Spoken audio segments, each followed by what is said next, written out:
Hi, and welcome back to Better Terra. Today, I'm going to show you what to look for when it's time to harvest hardneck garlic and onions. We're going to look at a few of the signs that tell you that it's time to harvest. Ours have been ready to harvest for probably the past 3 or 4 days, but we've had a tremendous amount of rain here. So we put it off until the weekend when we've got beautiful weather. Let's get in here and I'll show you what to look for on garlic. So this is our hardneck garlic. And as you can see, the ends have started to yellow and actually wither and dry up a little bit. That is a perfect sign that it is ready to harvest. Now that we've established that it's time to harvest garlic, how do you go about harvesting it? Well, with hardneck garlic, it's very simple. You just grab it by the stalk and give it a good, firm pull. That's a nice sized head of garlic. We're gonna go ahead and harvest the rest of the garlic. You may notice that behind me, the soft neck garlic has already been harvested. It was ready just before we got all the rains in, and I didn't get an opportunity to shoot that video. But it's harvested in much the same way.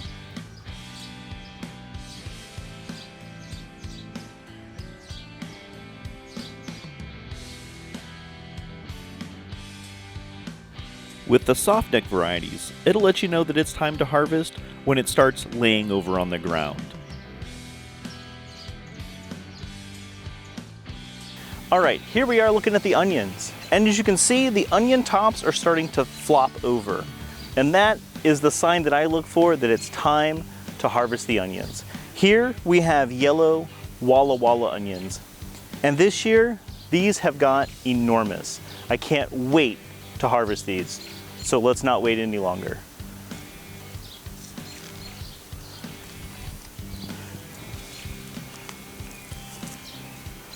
Look at that onion. Wow, that one is a beauty.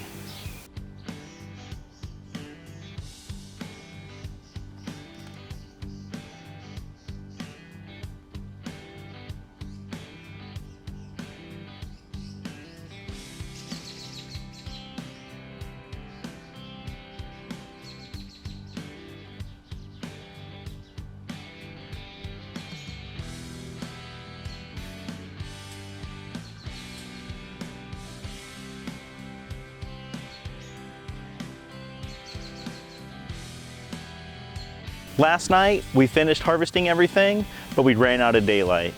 As you can see here, we have everything laid out to dry. Last night, I hosed everything off to make them nice and clean, and they've been out here getting some nice sunshine today. This is the afternoon of the next day, and as you can see, they're starting to dry out really nice. I won't leave these out more than a day or two in the direct sun, and then just put them in a place out of the sun where they can finish the drying process. When everything's nice and dry, the foliage will have a nice crispy, dried feeling to it. And then I'll bundle the garlic into bunches and hang it in the basement. The onions, I'll trim off the dried foliage, put those in a mesh bag, and hang those in the basement also. The most important thing to remember when storing these long term is to keep them in a cool, dark place. I'm extremely happy with the way that these onions turned out. Look at the size of these. This is a regular baseball.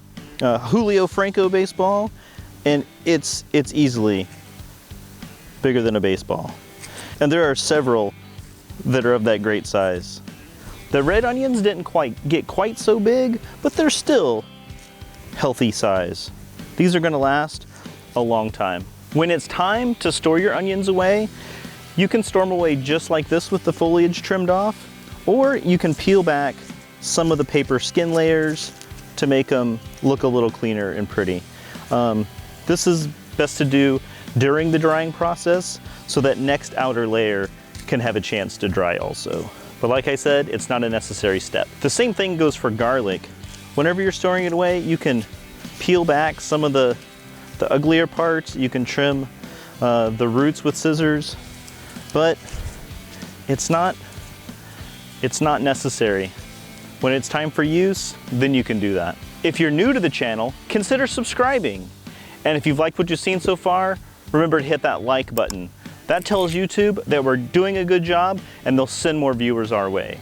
This has been another great episode here in the garden.